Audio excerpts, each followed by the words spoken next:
Well, good evening, everyone. Welcome to Fairfield University's Center for Catholic Studies and to our 14th annual Commonweal lecture. My name's Paul Lakeland. I direct the Center for Catholic Studies, and we're delighted to have you here with us this evening. One thing before we begin, although by now most of you probably know this, and that is that in the webinar format, the way you ask questions is by typing them in on the Q&A button that you have on your screen.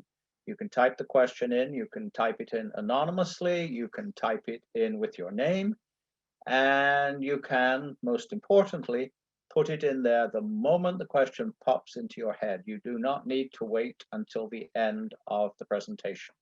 So if you remember that, that's fine. You don't have the chat function that you might have on a regular Zoom meeting. So here we go. So the Commonweal lecture. So every year for the past 14 years, the Center for Catholic Studies has collaborated with Commonweal, undoubtedly the best Catholic magazine of opinion in the country, perhaps in the world, to bring to you someone who represents contemporary Catholicism at its best. We had scheduled tonight's speaker for last spring, but you all know what happened to prevent his appearance last spring. So we are very happy to have him with us tonight through the miracle of Zoom.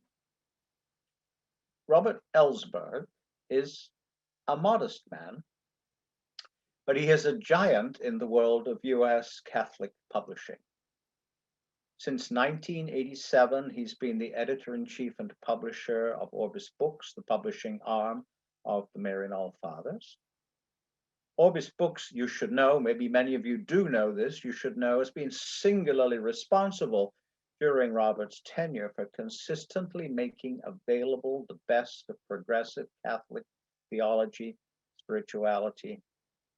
There are other fine Catholic publishing houses, of course, but if we only had Orbis and, of course, Commonweal, we would be well served. Robert Ellsberg has an undergraduate degree from Harvard in religion and literature and holds a master's degree from Harvard Divinity School. He's the author of 7 books on saints, including All Saints, Blessed Among All Women, The Saint's Guide to Happiness, Blessed Among Us, which collects many of his daily reflections for Give Us This Day, and most recently, A Living Gospel, Reading God's Story in Holy Lives. He has also edited the writings of many well-known figures, including Pope Francis, Flannery O'Connor, Gandhi, Thich Nhat Hanh, Charles de Foucault, and many others. But there's more than publishing. Robert Ellsberg's life was touched early by association with the Catholic Worker Movement and its founder, Dorothy Day. Ellsberg took time out from his Harvard undergraduate program to work with Day at the Catholic Worker in the late 70s, serving as managing editor of the Catholic Worker newspaper. Since then, he has edited Day's selected writings, letters, and diaries, and now serves on the commission preparing her cause for canonization. From St. Francis to Dorothy Day, Robert Ellsberg's many books on saints, prophets, and witnesses for our time, as well as his acclaimed daily Blessed Among Us column for Give Us This Day, have helped expand the conception of holiness and the meaning of saints. It would be a good parlor game to mention a saint to Robert Ellsberg to try to catch him out, but not if you expect to win. Indeed, he talks as if he knows all of them personally, which perhaps he does. But even more important in our day, I think, is his commitment to exploring the holiness of the present day through the lives of those who, whether they are ever canonized or not, show us that the age of the saints is not over. So please join me in a virtual welcome to Robert Ellsberg, who will give this year's Commonweal lecture on the topic of Walking with the Saints, My Writing Life. Hello, thank you very much, Paul. That really qualifies, I think, as the best introduction I've ever received, even if you did give away quite a lot of what I intended to talk about this evening, discussing my writing life. I'm very grateful to Commonweal and Fairfield, of course, for making this possible, the miracle of Zoom. As you mentioned, we were supposed to do this last year, and for obvious reasons, it was postponed till the acceptable hour, which turns out to be in this Easter season.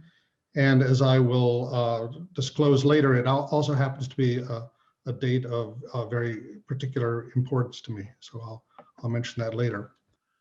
I'd like to begin by recalling the story in John's Gospel about several of the early disciples who set out to follow Jesus. They'd been hanging around John the Baptist, but when Jesus appeared on the scene, they began tagging along after him. And when Jesus noticed them, he turned around and he asked, "What are you seeking?"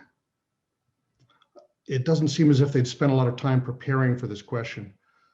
Of course, they were seeking the deepest meaning of life, and they wondered whether this mysterious stranger somehow held the key. But in their awkwardness, they only replied with a clumsy question of their own. Where are you staying?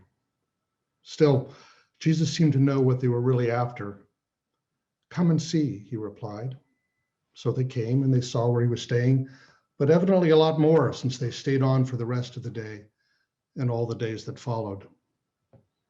I think that all discipleship begins that way, with a question. It might not be the right question. It might not fully express what we're truly seeking. We may not even know exactly what it is we're truly seeking, but we sense that this character in the Gospels holds the answer. And if we can hang around him, tag along while he goes about his business and listen and learn from the way he lives, we might find what we're looking for. That's the way it's always been. The saints are those who responded to this invitation, come and see, and proceeded to walk with Jesus and find out where he is staying, in the hopes that they might stay with him forever. My writing life has focused on a secondary track, merely tagging along after the saints, reflecting on their lives, where they came from, what paths they took, to see where they were staying, whether in service to the poor and sick, in making good trouble, in helping others recognize the holiness of existence, or generally making straight the way of the Lord. I'm under no illusion that writing about saints is the same thing as being a saint, but after many years and many books, that appears to be the path that has chosen me. I did not grow up knowing much about saints. I was raised in the Episcopal Church in Los Angeles, and probably my principal knowledge of saints came from a hymn that is familiar, I think, to all Episcopalians, if not others. If I repeat a few lines, I'm certain that there are those of you at home who will start humming along. It begins, "I sing a song of the saints of God, patient and brave and true, who toiled and fought and lived and died for the Lord they loved and knew."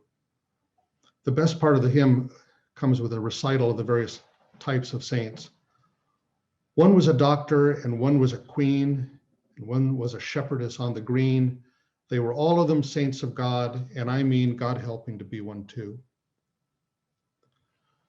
The list of these occupations did not lead me to think that saints were the kind of people you might meet every day, despite the assurance in the closing verse that there are hundreds and thousands more where they came from. You can meet them in school or in lanes or at sea, in church or in trains or in shops or at tea. It's very quaint.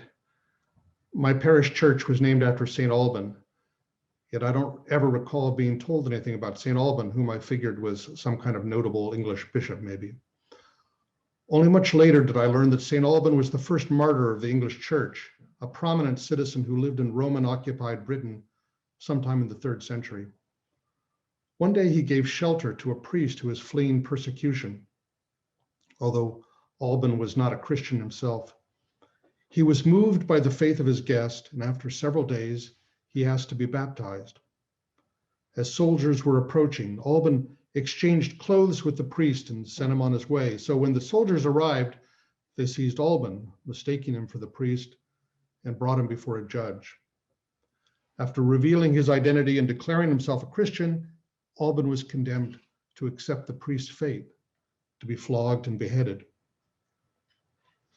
By the time I was in high school, I longed to know that there were saints like that, not the kind that you meet in lanes or in shops or at tea, but who truly exemplified what Bonhoeffer called the cost of discipleship. When I was in the 10th grade, while perusing the shelves of my school library, I happened upon an old copy of The Little Flowers of St. Francis, a classic collection of legends about St. Francis and his early followers. I was captivated by the picture of a man who tried faithfully, as the author put it, to be conformed to Christ in all the acts of his life. Here are some of the chapter titles from The Little Flowers of St. Francis. How, while St. Francis was talking about God with his companions, Christ appeared among them. How St. Francis tamed the very fierce wolf of Gubbio. How St. Francis taught Brother Leo that perfect joy is only in the cross. How St. Francis was very kindly received in a home. How St. Francis freed some doves and made nests for them. Though these titles don't fully capture the impact of these stories, in reading The Little Flowers of St. Francis, I experienced the power of living witness, a sense of what had captivated so many of Francis's own contemporaries. It had not really been clear to me before that to be a Christian was not primarily about going to church on Sundays, but a matter of trying to live the way Jesus lived. I remember telling one of my teachers about what I was reading, perhaps not entirely certain at the time whether St. Francis was a really famous guy or something. You don't really believe all that stuff, do you? He asked me. Well, I don't remember whether I replied in words, but I know that my heart was saying yes. Jesus left no formal religious rule for his followers. The closest he came was his proclamation of the Beatitudes. Blessed are the poor in spirit, the meek, the merciful, the peacemakers. Francis took that spiritual program to heart and translated it into a way of life. And for many men and women in his time and since, his particular example offered a distinctive key to the gospel. Among the features of this key, a determination to take seriously Jesus' example of self-emptying love, the way of mercy and compassion, the impulse to enter into relationship with those at the margins, a way of humility and meekness that turned the values of the world upside down. It was some years after my encounter with the Little Flowers that I saw that vision put into practice, not in a Franciscan community, but while working with Dorothy Day at the Catholic Worker in New York City. I'd been going through some hard years of wondering what my life was for, and it felt as if the questions I was asking couldn't find their answers in college. I drifted away from church practice, feeling that in church I didn't seem to come across the kind of moral witness embodied, for instance, by young men who were going to jail in protest of the Vietnam War. I had discovered Gandhi and his philosophy of nonviolence, and it was in this spirit that I found my way to the Catholic Worker. A famous picture of Dorothy Day arrested in a protest with striking farm workers in California struck me as an image of the gospel in action. Other than that, I didn't really know much about Dorothy Day, except that her commitment to nonviolence was rooted in a wider practice of service and solidarity with the poor. The Catholic Worker, the newspaper and movement she founded with Peter Moore in 1933, was based in houses of hospitality in the slums where lay Catholic volunteers lived in voluntary poverty among the poor they served, practicing the works of mercy, feeding the hungry, clothing the naked, sheltering the homeless, while also witnessing for peace and promoting social justice. I was 19 when I went there, and my heart was stirred in the same way as when I read The Little Flowers. Here was a community where one didn't need to be embarrassed about admiring and wanting to walk with the saints. I remember the first time I met Dorothy in the kitchen of St. Joseph House. She was quite old at the time, walking in slow, deliberate steps with a blue kerchief over her famous coil of white braids, her glasses hanging from a chain around her neck. I knew I wanted to ask her something, but I was nervous. And when I had my chance, the only words that came out were, "How do you reconcile Catholicism and anarchism?"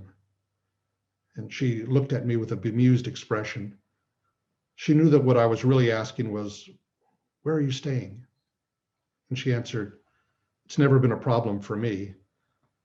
And I knew that what she was really saying was, "Come and see." And so I did. And I ended up staying with her for 5 years, which were the last years of her life. After I'd been there for a few months, she asked me to serve as managing editor of the Catholic Worker newspaper, thereby setting me on the path of my writing and editing life.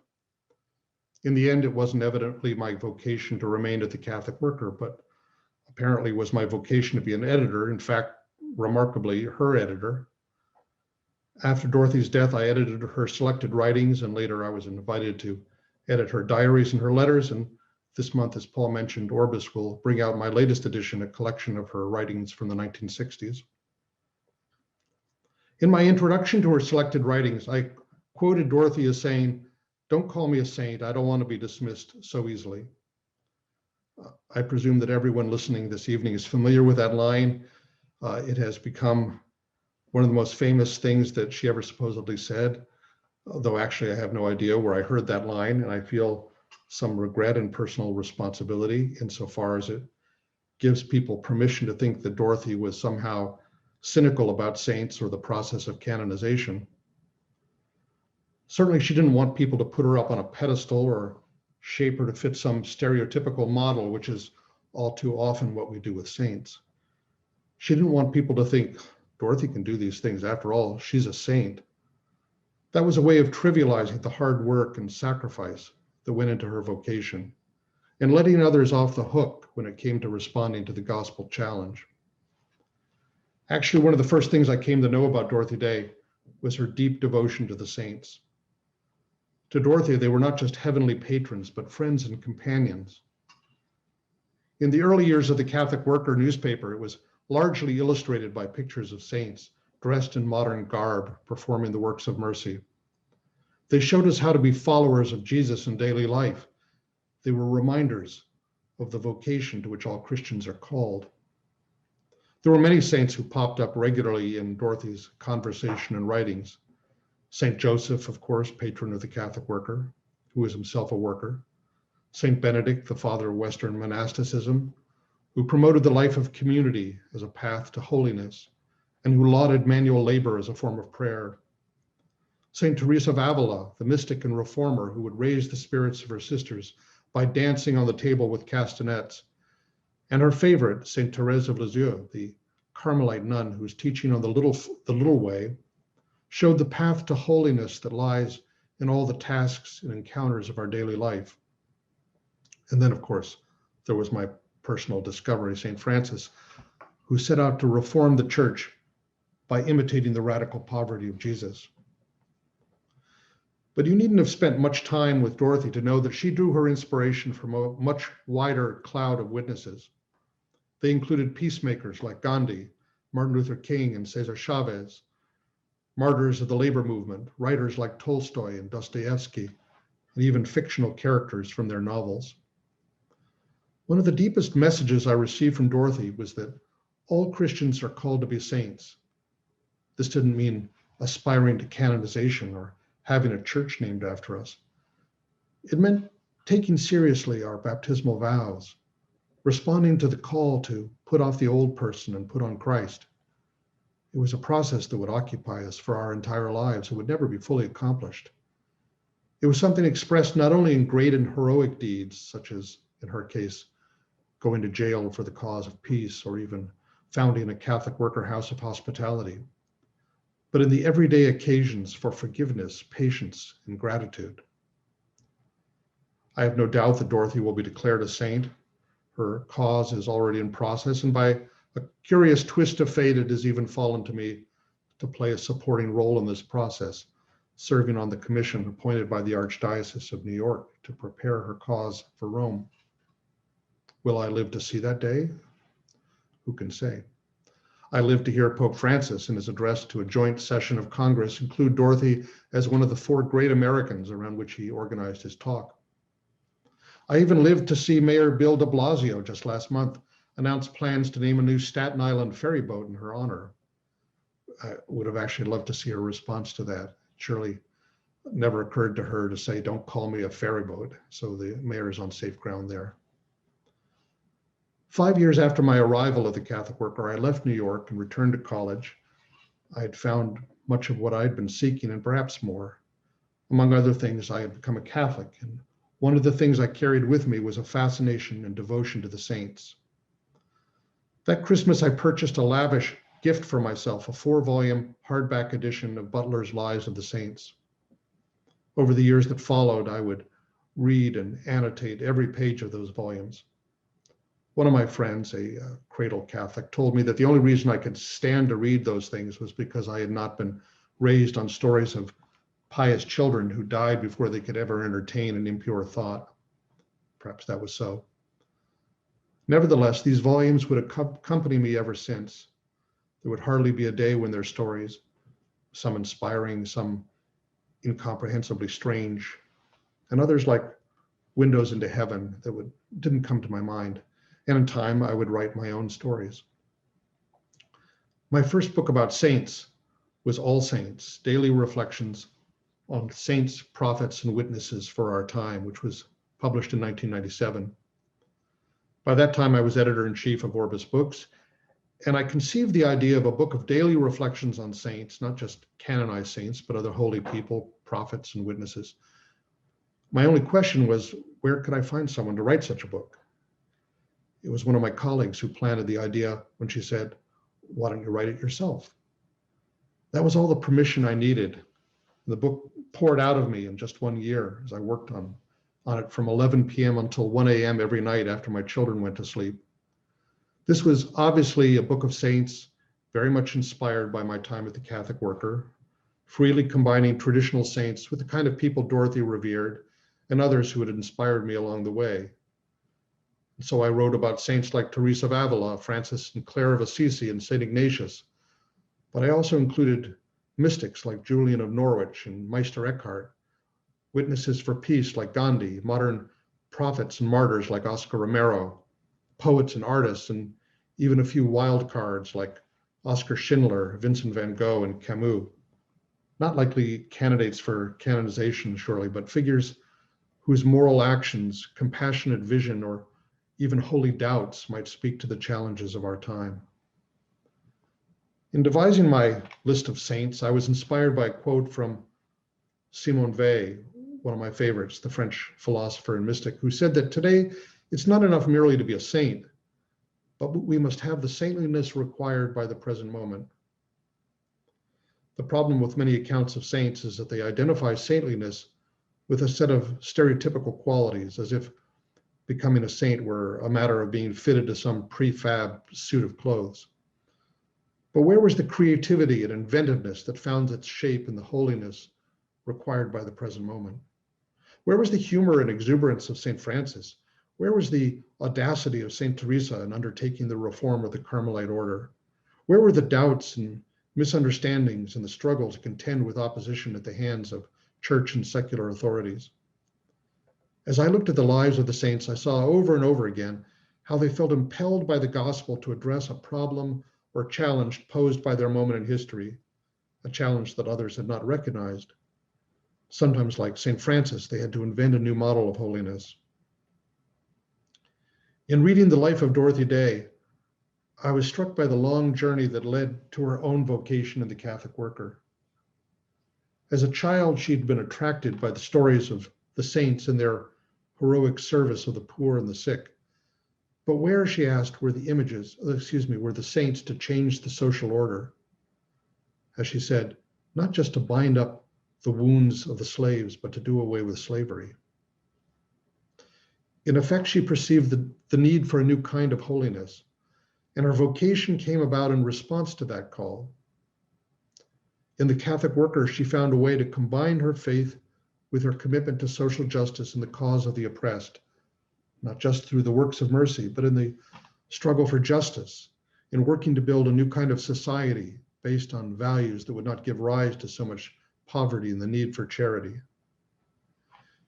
In writing All Saints, I didn't know that it would be the first of several books, but it was followed by The Saint's Guide to Happiness, in which I set out not so much to tell the stories of the saints, but to apply their wisdom to the basic conditions and challenges of life, with chapters like learning to be alive, learning to let go, learning to sit still, learning to work, learning to love, learning to suffer, learning to die.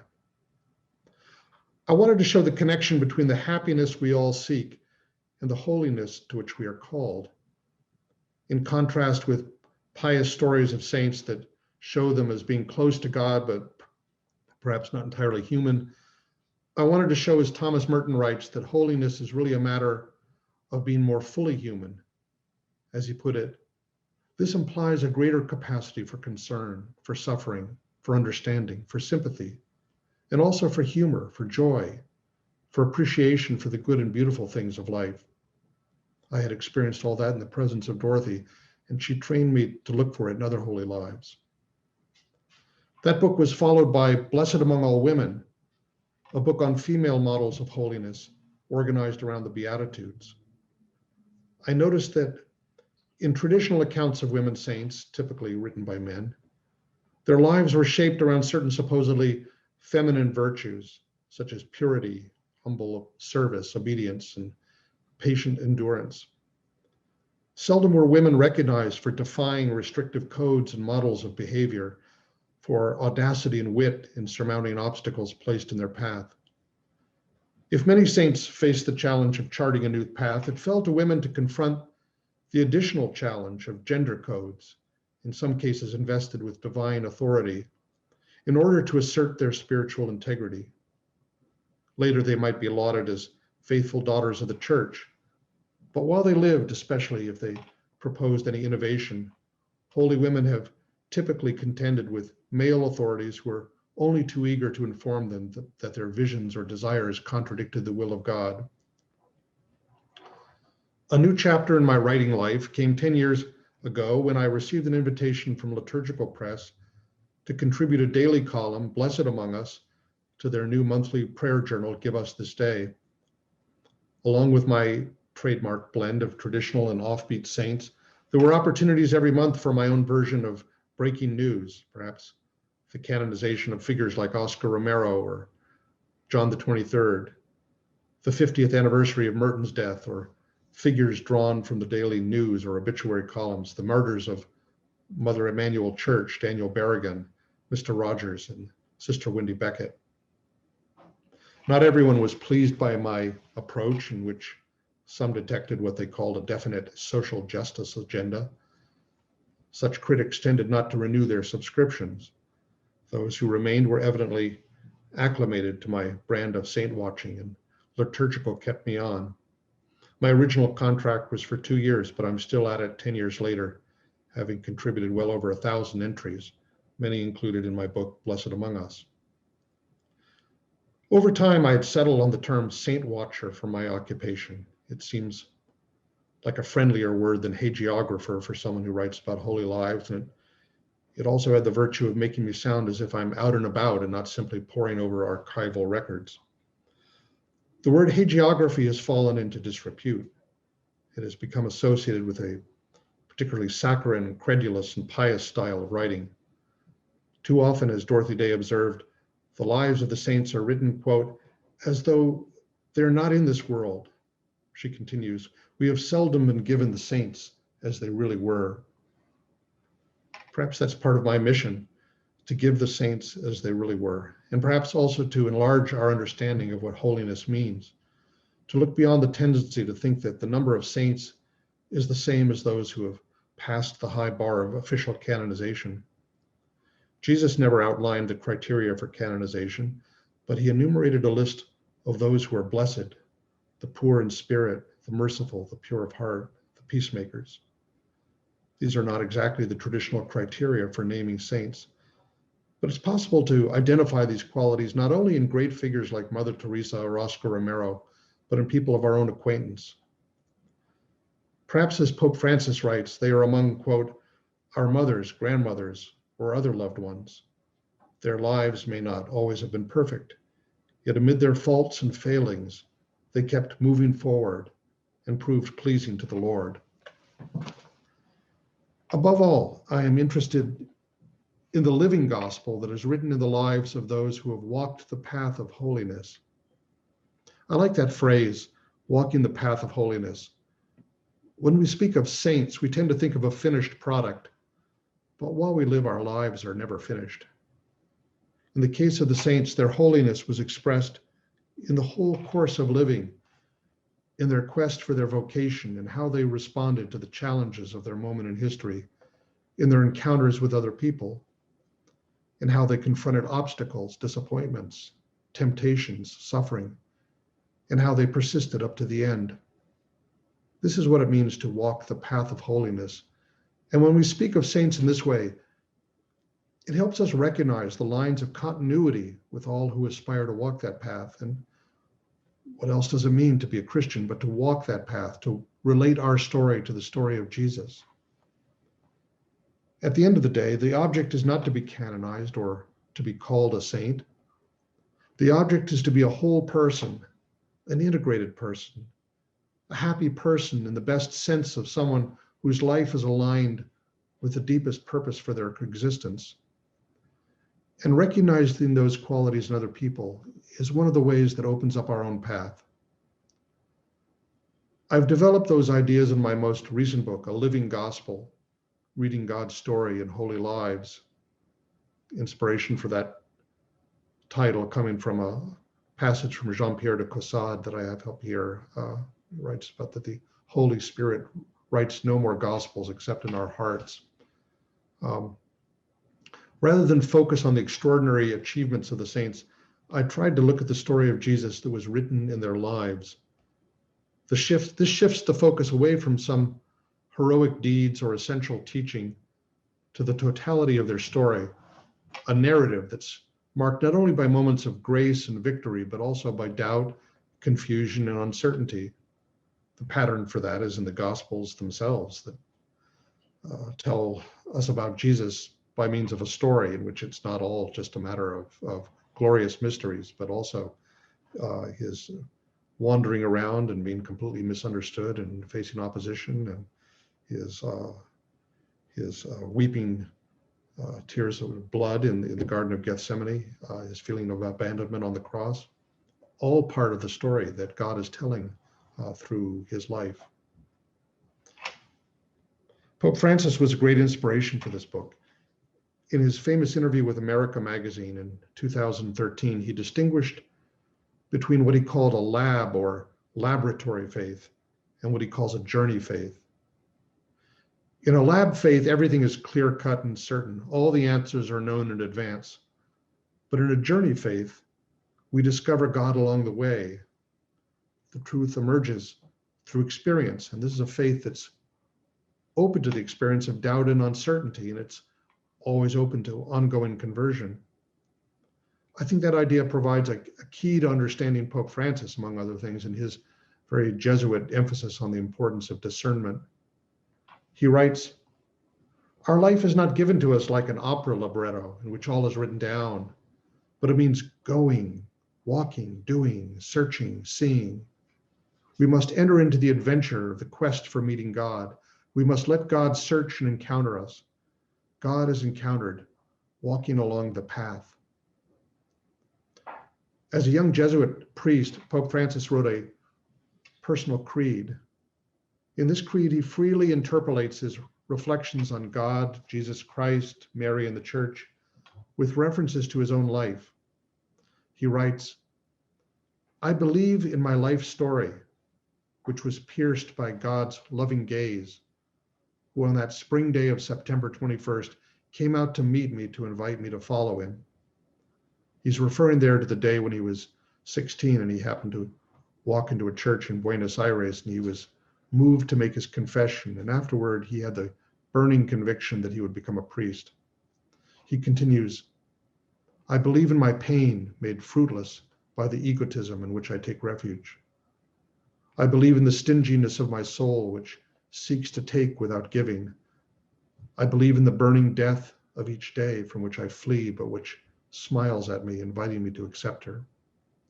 and I believe in the surprise of each day in which will be manifest love, strength, betrayal, and sin, which will be always with me until that definitive encounter with that marvelous face, which I do not know, which always escapes me, but which I wish to know and love. I think that many saints could write that line. I believe in my life story. St. Augustine in his Confessions was probably the first Christian who looked at his own life story as a spiritual text.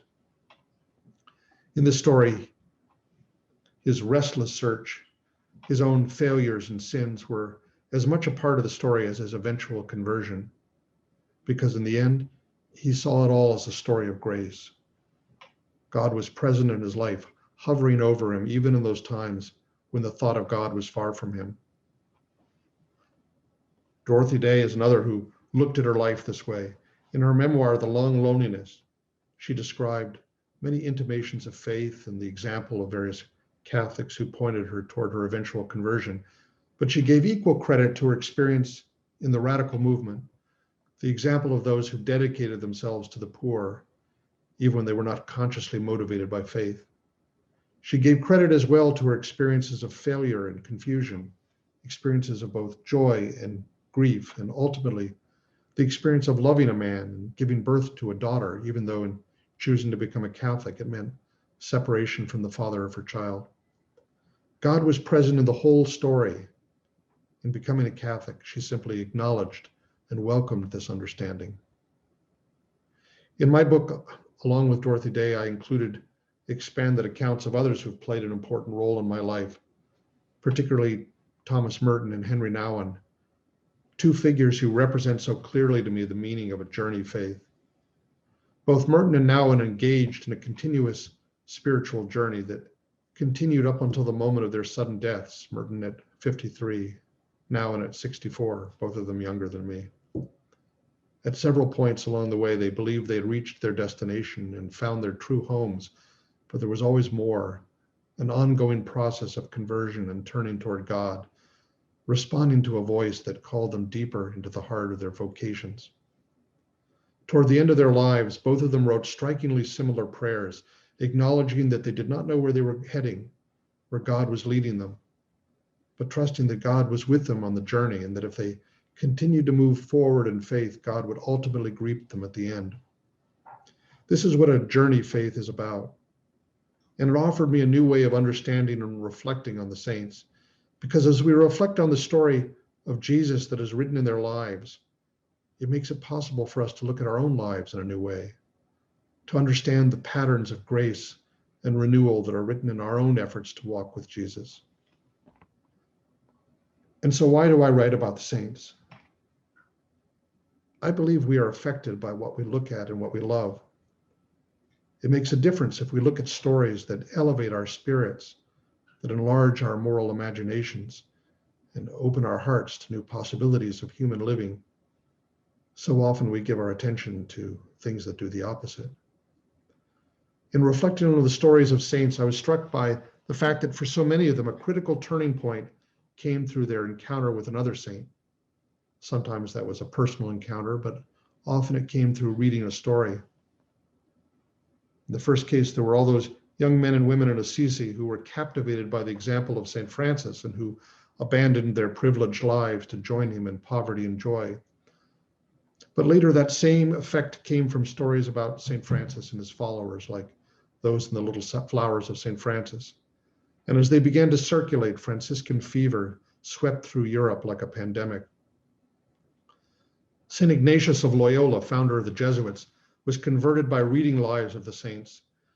He was a vain soldier and courtier, recovering from a war injury, when he found himself with nothing to read but a book of lives of the saints.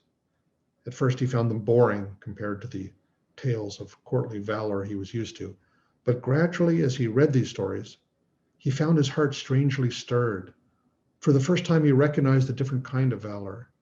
And the question began to arise, what if I were to live like St. Francis or like St. Dominic? It was thus for the saints. It was thus for me. Let me conclude on a personal note. I mentioned that today is a very special day. It's actually the 90th birthday of my father, Daniel Ellsberg. He's best known for his role in copying the Pentagon Papers, a top secret history of the Vietnam War, and making it available to the public. In fact, this June marks another significant milestone, the 50th anniversary of the publication of the papers. Of course, that story played a large part in my own story. When I was 13, my father asked if I would help him copy the papers. My role was limited and largely symbolic, but with the expectation that he might go to prison for the rest of his life, he wanted me to see firsthand from his example that there might be times when one was called to make a sacrifice for the greater good, for peace, for truth. In fact, after the Pentagon Papers were published, he was arrested and faced 115 years in prison. Fortunately, because of the malfeasance of the Nixon administration, the charges were ultimately dropped in the midst of the unfolding Watergate scandal. Nevertheless, my father's example had a great deal to do with my decision to drop out of college and go to the Catholic Worker, and thus with everything that followed. His example inspired me to seek my own path, to find my own way of trying to make my life cohere with the principles I believed in. One time, when he was arrested during a peace demonstration, he found himself among a contingent of protesters identified as people of faith. And somebody asked him, "Are you a person of faith?" And he said, "Well, I'm a person of hope." He has dedicated his life over the past 50 years to working to save humanity from the perils of nuclear war, believing that the odds are not especially good, but that where there is life, there's always hope. In a profile published last week, he was quoted as saying, "Hope is not a feeling or an expectation. It's a form of acting. I choose to act as if we had a choice to change the world for the better and avoid catastrophe." Many people have been inspired by my father's example, but he is always quick to say that his own action was inspired by the action of others. In 1969, after working for many years as a high-ranking defense analyst, including work at the Pentagon and 2 years in Vietnam, he had come to the conclusion that the war in Vietnam was a crime that must be resisted. At that point, he attended a conference of war resistors where he heard a young man, Randy Keeler, calmly announce to the audience that he was headed for prison for his refusal to cooperate with the draft. This announcement, as my father has said, struck him with the force of an axe, dividing his life in two. It inspired him to ask himself the question, what could I do to help end this war if I were willing to go to prison? That question led him to take the Pentagon Papers out of his safe and begin photocopying them. The point is this, those young war resistors didn't have a safe full of classified documents. They had no particular expectation that their protests would make any difference. But they offered what they had. They acted on their conscience. They sacrificed their freedom as a witness for peace, thereby casting seeds with no knowledge of what fruit they might bear. That particular young man who announced his impending imprisonment had no idea who was listening in the audience that day or what effects his actions might have. Dorothy Day's life was built on this conviction, the power of our small gestures, the protests, the acts of charity, which, even if no more than a pebble dropped in a pond, might send forth ripples that could encircle the globe. As she wrote, we must lay one brick at a time, take one step at a time. We can be responsible only for the action of the present moment, but we can beg for an increase of love in our hearts that will vitalize and transform all our individual actions and know that God will take them and multiply them as Jesus multiplied the loaves and fishes. I think back to the story of Franz Jägerstätter, who was recently beatified by the Catholic Church. He was an Austrian peasant and a devout Catholic who was beheaded by the Nazis for refusing to serve in the German army and take an oath to Hitler, which he believed would imperil his immortal soul. He was a husband and father. He was counseled by his own priest and the local bishop not to take this stand, but he could not do otherwise. He acted with no conception that his action would stop Hitler or end the war, or even that it would ever be known or understood by anyone at all. And yet, once you have heard the story of Franz Jägerstätter, it puts to the lie the claim of all those who at the time said there was no choice. Once you have heard of that example, you can't unhear it. and there's no way of predicting what the consequences of that hearing might be. I mentioned that Dorothy Day's life was the response to the question, where were the saints to change the social order? She answered that question with her own life, and because of Dorothy, Catholics don't need to ask that question. And stories like hers have surely planted seeds in the hearts of many others. Where are the saints to stand up for immigrants and refugees, to care for the victims of HIV/AIDS, to oppose the death penalty, to affirm the dignity of women, to stand in solidarity with LGBTQ people, to join the call that Black Lives Matter, to awaken others to the preciousness of our planet and our kinship with all its creatures? Walking with the saints is not just a matter of admiring them or even trying to do what they did. We're not necessarily called to found a religious order or work in a soup kitchen, but instead to ask ourselves, as St. Ignatius did on reflecting on the lives of the saints, what if I should live like them? What if I were to take my faith as seriously as they did? What if I were to put the gospel into action in my daily life as they did? The question is a call to find our own path and then to respond to the call that beckons us to take one more step and then another. And on that path, one lamp lights another. My writing life is offered in the hope that some of the seeds of these stories will land on fertile soil, that someone, perhaps a young person setting out on life, might read one of these stories and ask, what if I were to live like that? Others have done it. Why not I? What if they should feel their hearts burning within them and find themselves putting the question to one of these great souls, where are you staying? And then listen for the invitation, come and see. Thank you. Thank you, Robert. And this is a virtual applause. I'm sure everyone else is joining in with this. Thank you. A remarkable talk.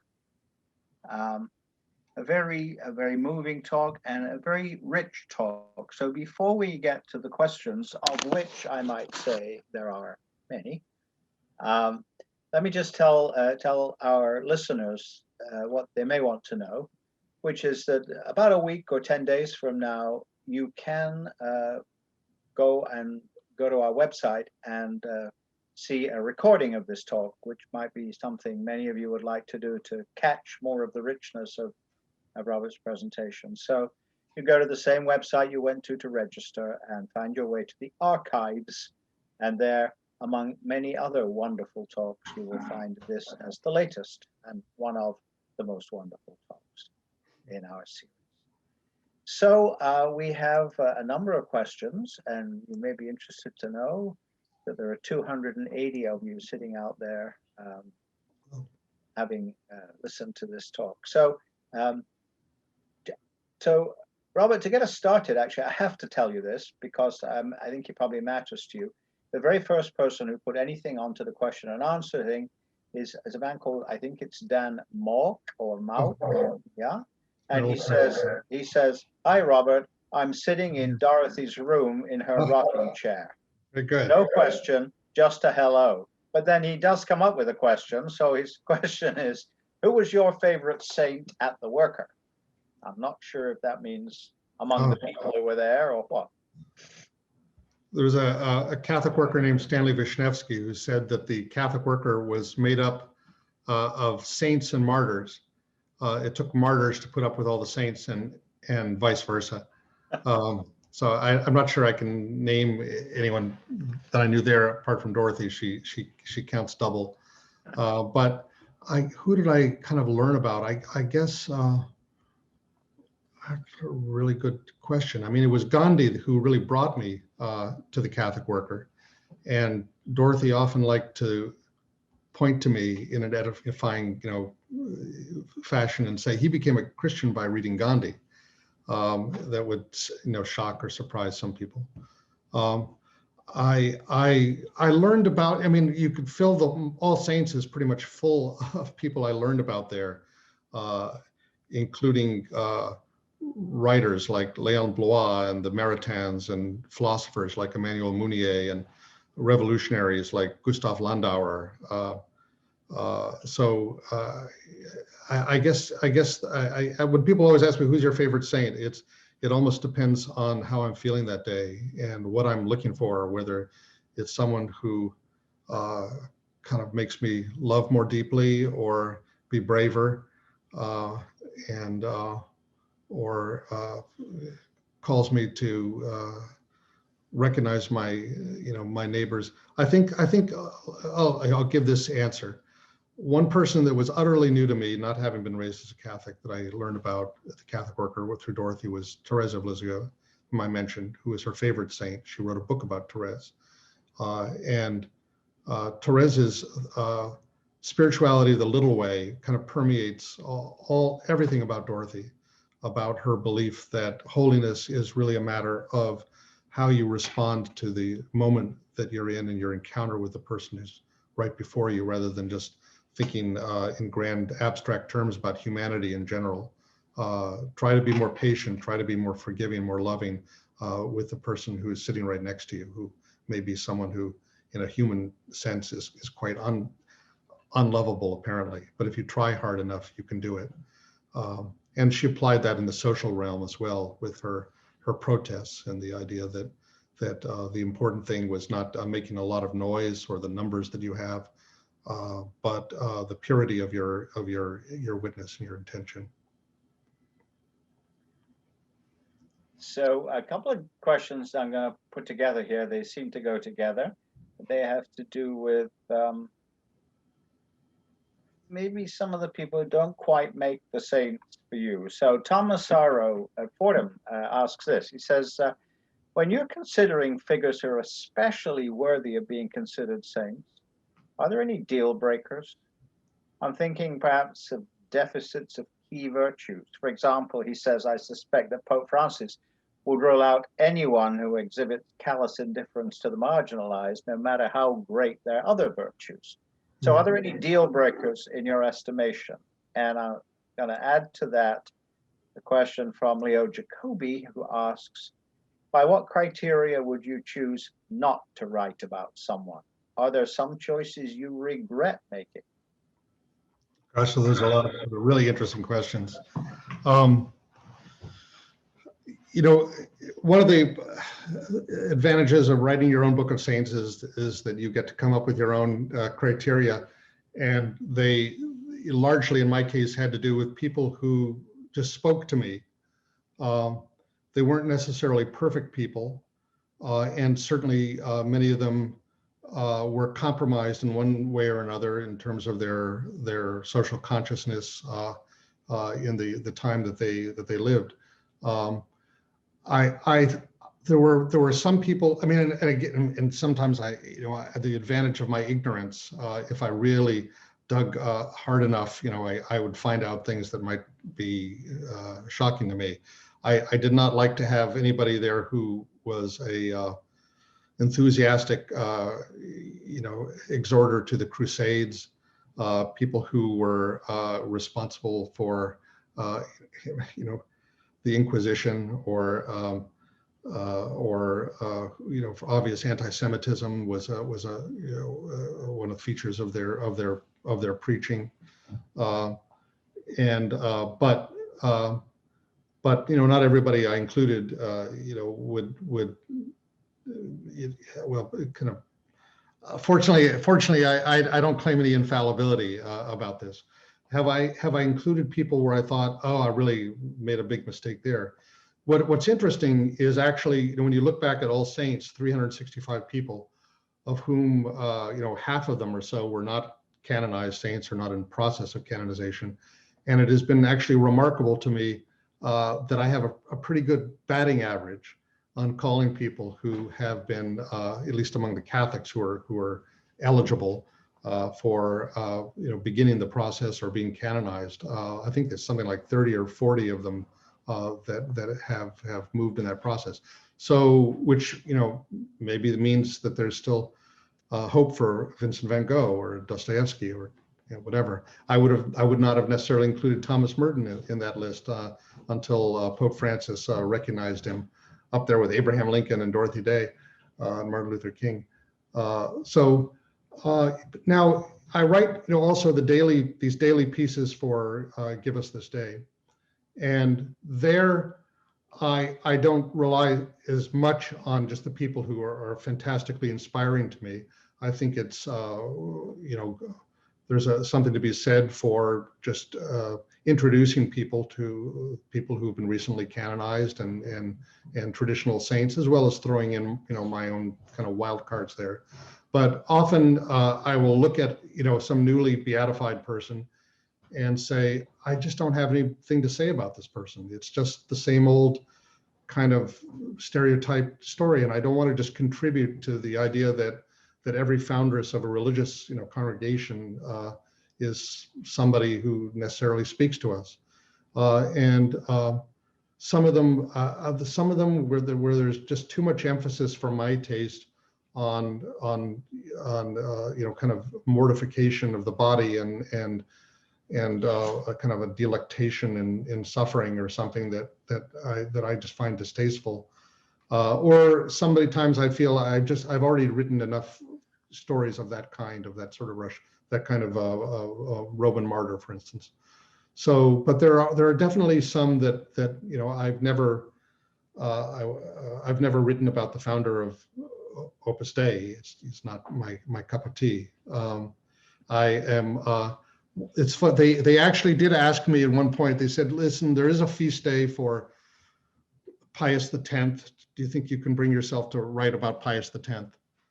So I wrote a matter-of-fact kind of thing, noting some of his spirituality and contributions, but also noting that in his suppression of the condemnation of modernism kind of set back theology in the church for generations.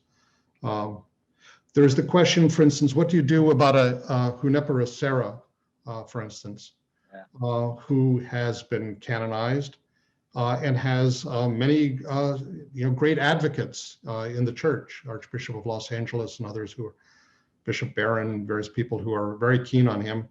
I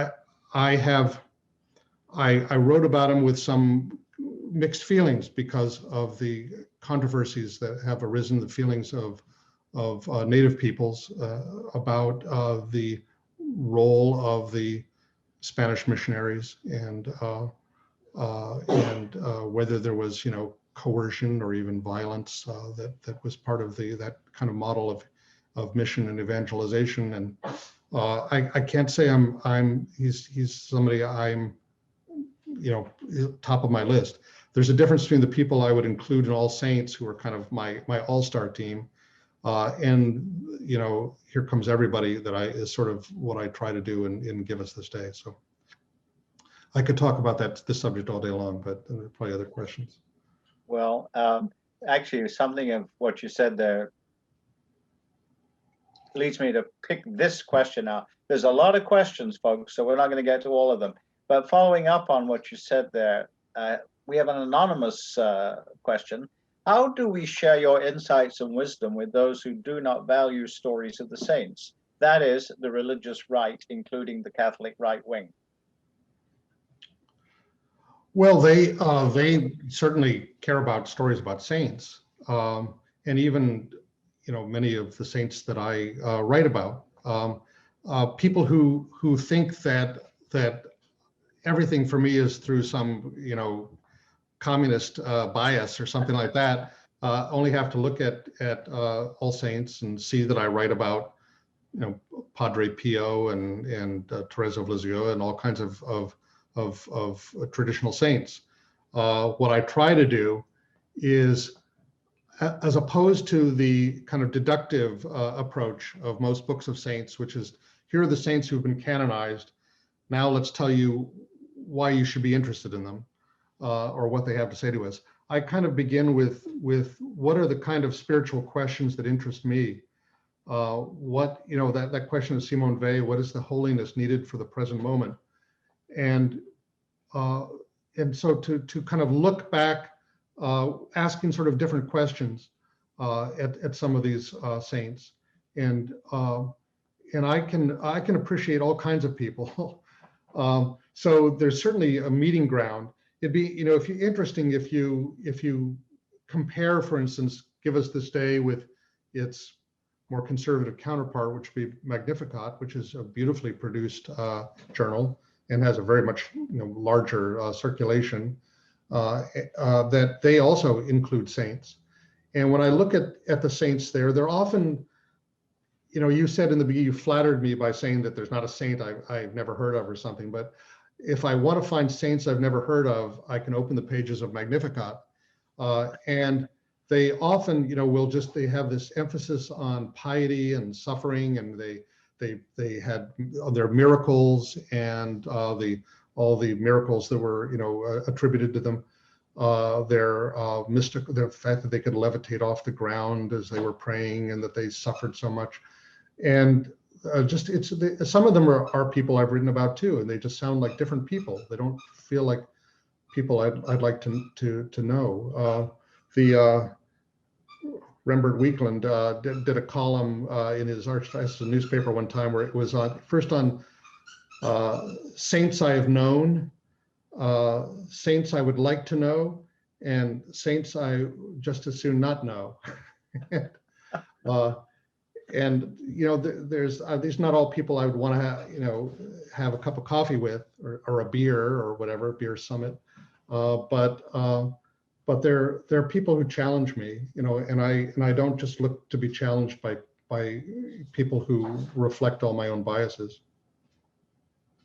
I think this is a short question. I don't know if it's a short answer, but Bob Epstein, who teaches saints' lives as literature, would like to know, what is your favorite saint's life from a literary perspective? A great story well told.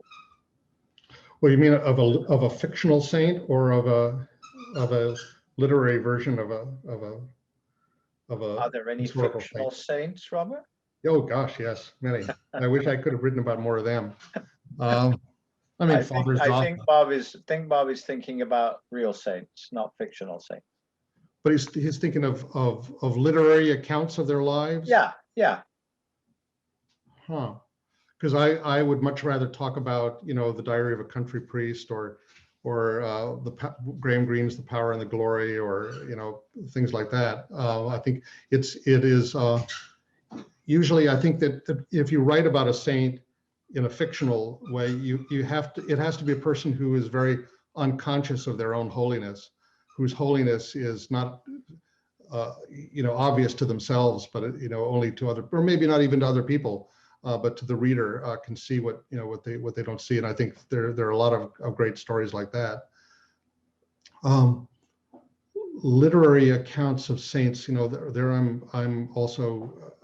I'm just kind of stumped. I'm not sure what literature comes to my mind. I would need examples. I don't know if you would think of any, Paul, what you might be thinking of. I tend to think of the fictional ones like you do, like who was the great Saint Emmanuel the Good, martyr, that story by Miguel de Unamuno. That story? Oh, I've caught you out. Well done. We'll talk about that later.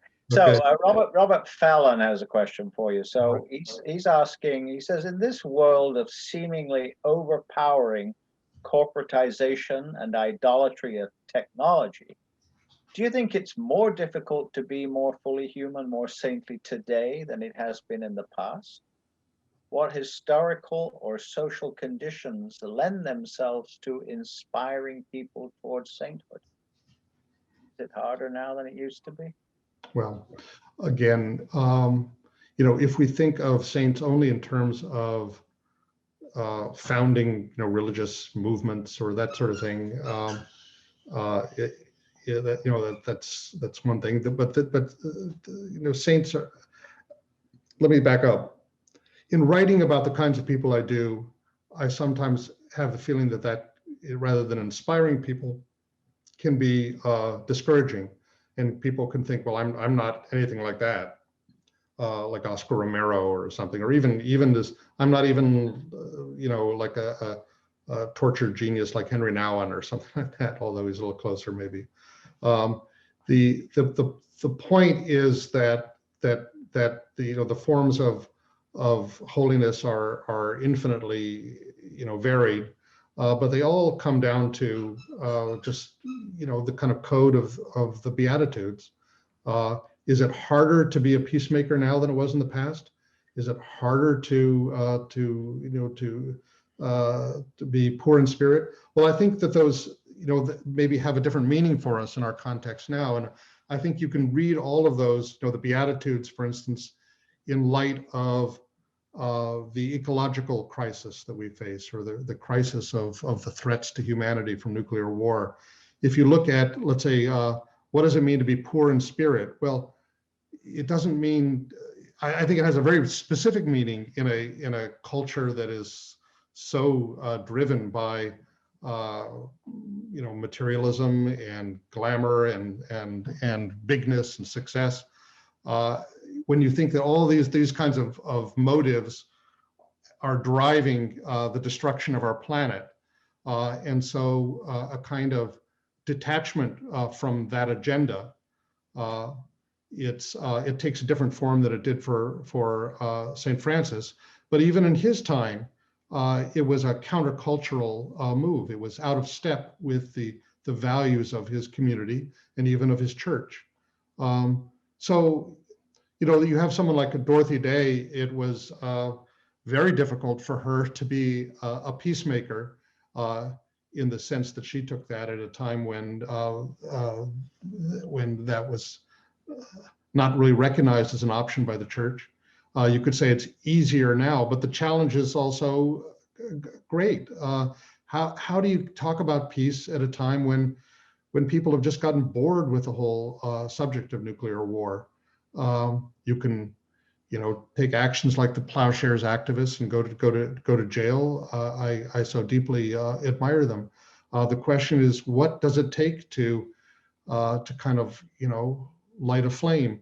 But I'm not sure that is harder than it was for Dorothy Day than when she was sitting out protesting civil defense drills, in the 1950s, and all of the people, Catholics who agreed with her, could pretty much fit in a single police wagon.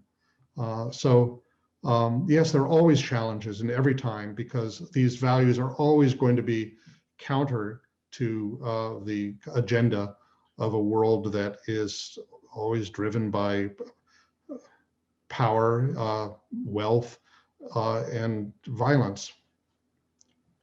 Okay, we're going to take 3 more questions, and then we'll draw this to an end. So the first one might be a quickie. It's John Sullivan would like to know, how would you rate, this is a topical question, how would you rate Hans Kung as a saint? Well, that's a really interesting question. I've included in All Saints a lot of theologians, including your beloved Yves Congar, many of the theologians of Vatican II, Henri de Lubac and Rahner, of course, and you can't really talk about Vatican II there without talking about Hans Kung, and was a great force there.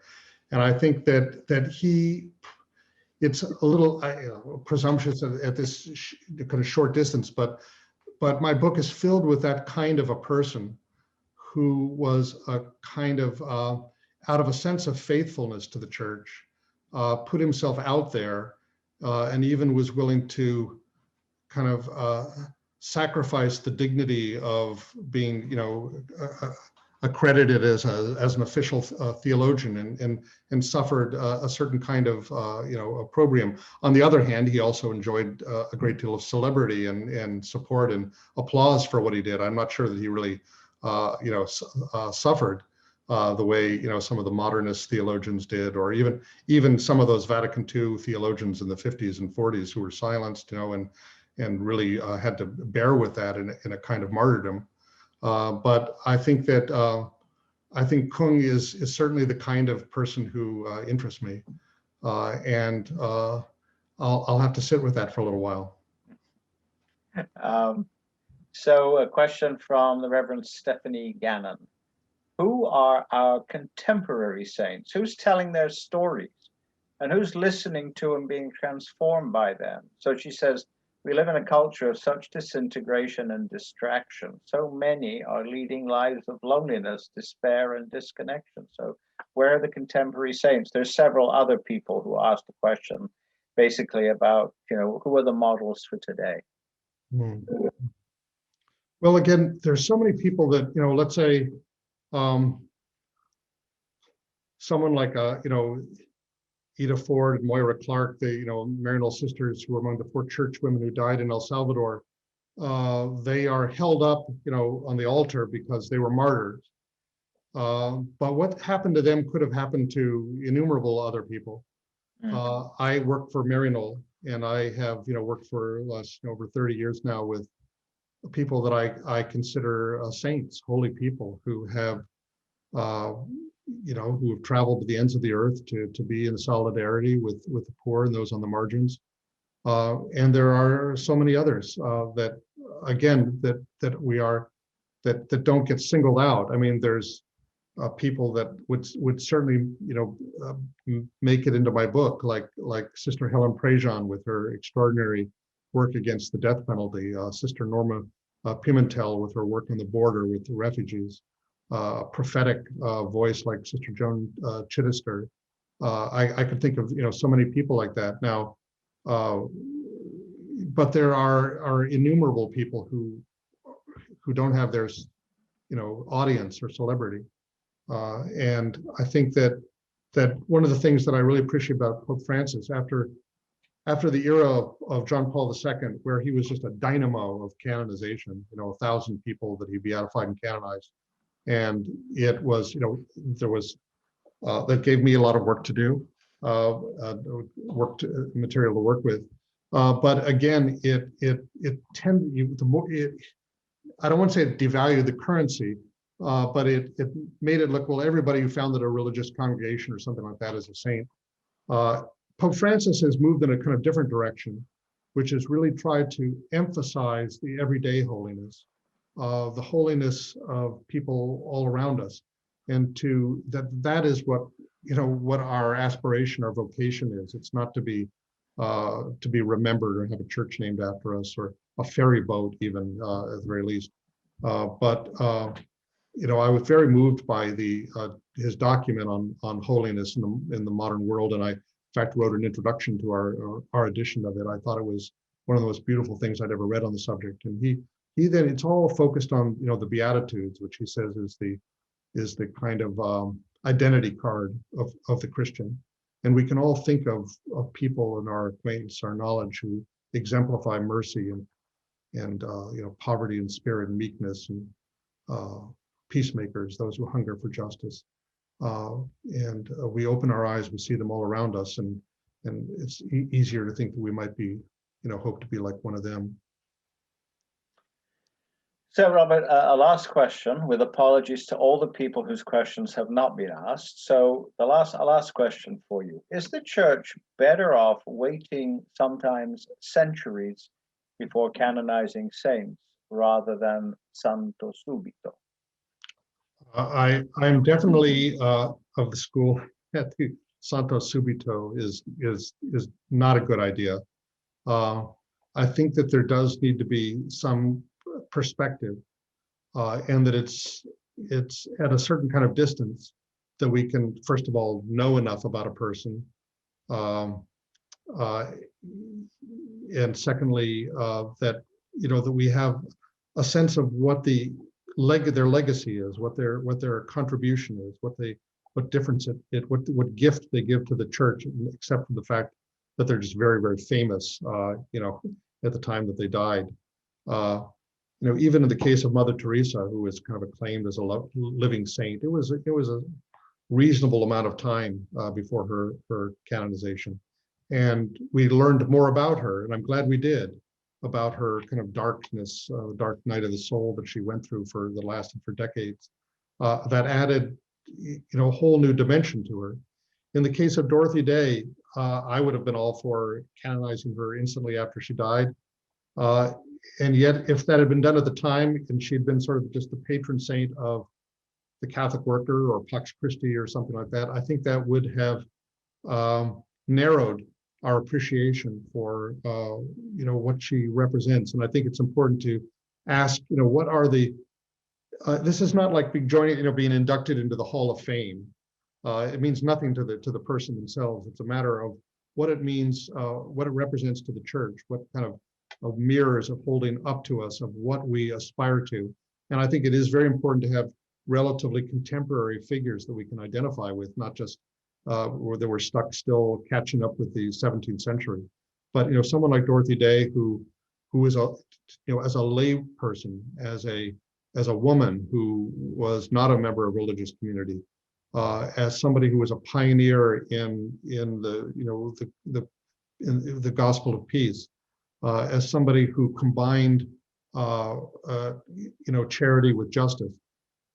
Amazingly, she turns out to be exactly the kind of saint of the Pope Francis era, which I hope will be an era that will outlast him. And I think it's quite significant, that this moment hermeneutically provides a different kind of lens for understanding what is the kind of church of the future. I think that I think that Dorothy she represents a bridge between a traditional Catholicism of the 1930s, 40s, 50s, 60s, and a church that I hope we're moving toward. Thank you. I'm actually looking forward to the letter that Pope Francis writes one day that says that no pope may be canonized for at least 50 years after his death. Sure, that's fine. I mean, I would canonize him today, but I go along with that new policy. So before I wrap this up and thank you and thank everyone else, I just want to slip in a quick final commercial for the year, right? So this wonderful event is the penultimate event of our year in the Center for Catholic Studies. The final event, a much more modest but nevertheless interesting event, next Thursday at 4:30. It doesn't say it on there, but it's at 4:30 in the afternoon. We're doing the third and final session on Pope Francis's Fratelli Tutti. And this time we will be talking with Professor Kevin Cassidy, who is a political scientist and a very knowledgeable expert on war and peace. And we'll be looking at what Pope Francis has to say in that latest letter on war and peace and on the death penalty, two pretty dramatic teachings that he's offering us in that. So that's 4:30 next Wednesday. You'd have to register for it in much the same way that you registered for this one today.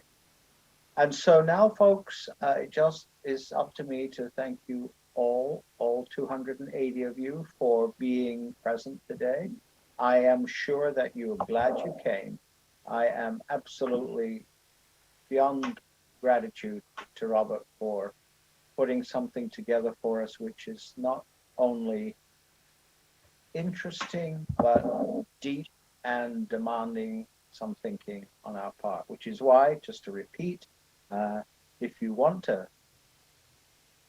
play it slow-mo and get the every word, you can, in about 10 days time, see a recording of this online by going to our website. So thank you to all of you who are here. Thank you to Anthony of our techie media people. You never see him, but he's in the background making everything happen. Thanks to my colleague in Catholic Studies, Mary Crimmins, for bringing all the practical side of this together. And most of all, great gratitude to Robert Ellsberg for being here and for sharing with us so generously. So thank you all, and we'll see you soon.